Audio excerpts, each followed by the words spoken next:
je vais préciser que la situation qui prévaut actuellement, réellement, c'est une situation qui prévaut par rapport beaucoup plus aux ingénieurs de recherche qu'aux ETP. Alors, ce qui se passait avant au niveau des universités, c'est que les ETP, comme vous savez, ce sont des détenteurs de licence, de maîtrise, de master ou même de DEA qui sont cooptés avant dans les universités.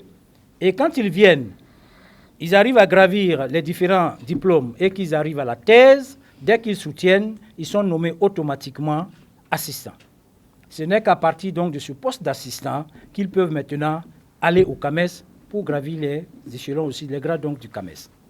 Au niveau de la recherche, ceux qui sont recrutés, ce sont des ingénieurs de recherche.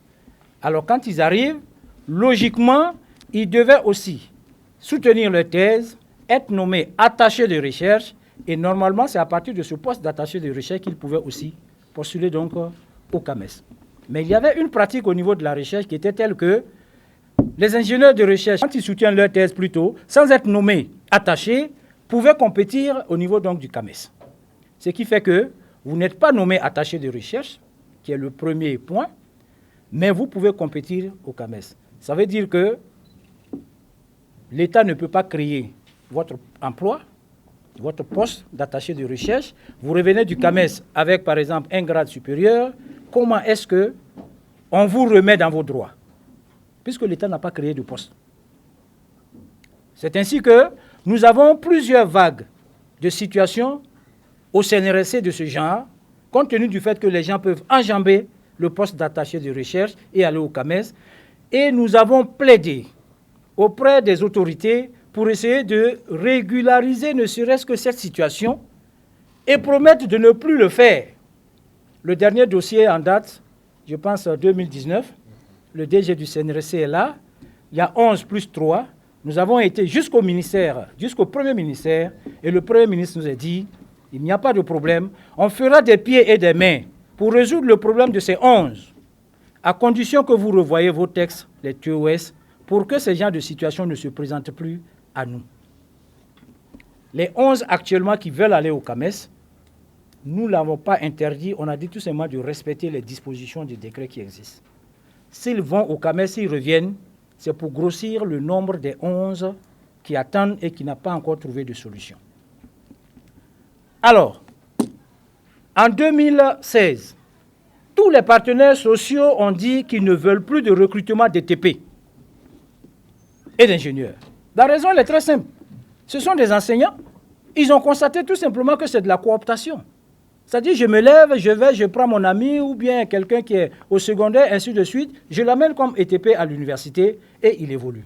Pendant ce temps, il y a des gens qui sont assis avec des thèses qu'on ne prend pas.